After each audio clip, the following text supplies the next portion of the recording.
TMC का ये अपराधी नेता करीब करीब 2 महीने तक फरार रहा। कोई तो होगा ना जो उनको बचाता होगा। क्या ऐसी टीएमसी को माफ करेंगे? ऐसी टीएमसी को माफ करेंगे? क्या माताओं बहनों के साथ जो हुआ है उसका बदला लेंगे कि नहीं लेंगे? लेंगे कि नहीं लेंगे? हर चोट का जवाब वोट से देना है। नया कुछ भी नहीं है, न विकास वाला एजेंडा, ना ही खाऊंगा न खाने दूंगा वाली सोच, न विपक्ष से चट्टान की तरह टकराने वाली अदम्य इच्छा। सारे हथियार वही हैं जो प्रधानमंत्री नरेंद्र मोदी की राजनीति का ककहरा लिखते हैं, जो उन्हें सत्ता के शिखर पर फेविक्विक की तरह चिपका देती हैं। लेकिन हथियार पुराने हैं, उसकी शान, उसकी धार और चलाने का तेवर बिल्कुल नया है। विपक्ष कुंद है, जवाब नहीं सूझ रहा। झारखंड से पश्चिम बंगाल से बिहार तक मोदी मोदी गूंज रहा है।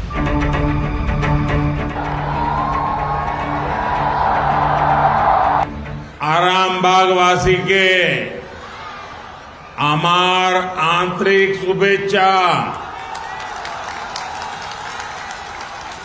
बोरोरा प्रणाम एवं छोटोरा अमार भालोबाशा नेबेन।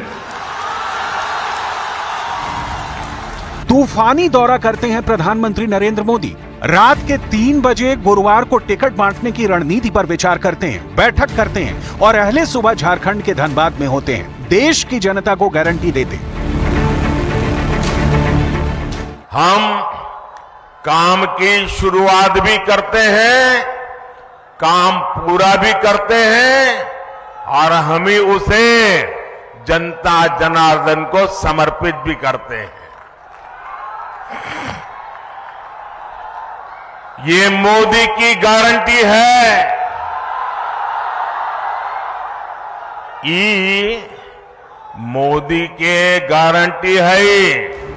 प्रधानमंत्री नरेंद्र मोदी की रैलियों की रफ्तार देखिए और तय कीजिए सत्ता के शीर्ष पर जहां दूर दूर तक विपक्ष का कोई संभावित चेहरा नहीं दिखता, जहां हर खिलाफ रणनीति बीजेपी के बाग में कांटे की तरह उगती है और फिर प्रधानमंत्री नरेंद्र मोदी उसका तिनका तिनका जड़ से जमीन से उखाड़ देते हैं। आपको आगे दिखाएंगे कि पश्चिम बंगाल की सिर्फ 3 सीटों के समीकरण से कैसे प्रधानमंत्री नरेंद्र मोदी ने पूरे पश्चिम बंगाल में नारी शक्ति की ममता बनर्जी की सियासत को जोर का झटका दिया है। लेकिन पहले तूफानी रैलियों को एक नजर देखिए। एक्शन पैक्ड रैलियों का गणित देखेंगे तो आप चौंक जाएंगे।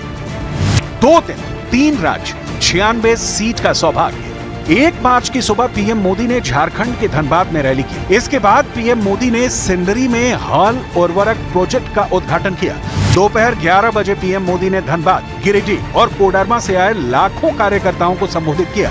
झारखंड से रवाना होकर पीएम मोदी ने हुगली के आरामबाग में जनसभा की। प्रधानमंत्री 1 मार्च की रात बंगाल में ही रुके। 2 मार्च की सुबह करीब 10:30 बजे मोदी पश्चिम बंगाल के नदिया जिले के कृष्णानगर में थे। बंगाल के बाद पीएम ने बिहार के औरंगाबाद में विकास परियोजनाओं का शिलान्यास किया। फिर बिहार के बेगूसराय में सार्वजनिक कार्यक्रम में शिरकत की।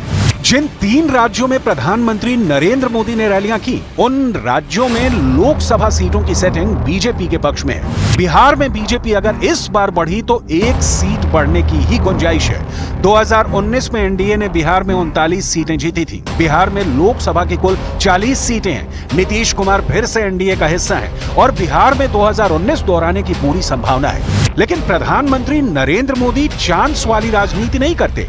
उनकी रणनीति की बिसात पर विपक्ष चाहे जमीन पर पड़ा हो, लेकिन उसे कमजोर समझने की भूल नहीं की जा सकती। 400 सीटों के टारगेट में रत्ती भर की कोर कसर नहीं रह जाए, इसलिए प्रधानमंत्री नरेंद्र मोदी विपक्ष की बखिया उधेड़ रहे हैं। परिवारवादी राजनीति हाशिए पर जाने लगी है। परिवारवादी राजनीति की एक और विडंबना है, मां बाप से विरासत में पार्टी और कुर्सी तो मिल जाती है, लेकिन मां बाप की सरकारों के काम का एक बार भी जिक्र करने की हिम्मत नहीं पड़ती है। ये है परिवारवादी पार्टियों की हालत।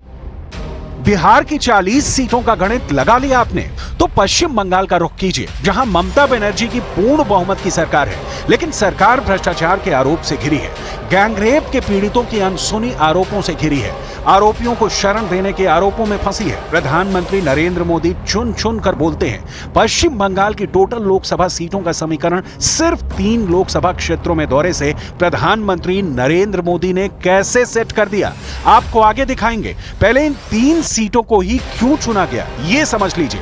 जिन 3 सीटों पर पीएम मोदी ने रैली की, उसमें आरामबाग लोकसभा सीट से टीएमसी की अपरूमा पोद्दार सांसद हैं। कृष्णानगर से महुआ मोइत्रा सांसद थी, जिन्हें लोकसभा से निष्कासित कर दिया गया, और 12/7 से टीएमसी की ही काकोली घोष सांसद है।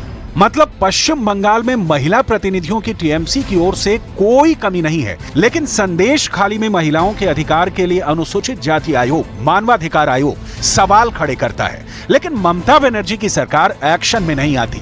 नतीजा है कि ममता सरकार इस वक्त सूबे में संदेश खाली में हुई महिलाओं के उत्पीड़न वाले केस से 2-4 हो रही है। हाई कोर्ट के आदेश के बाद तो आरोपी की गिरफ्तारी तय की जा रही है। अत्याचार और करप्शन के केसों से ममता बनर्जी की सरकार हिल गई है।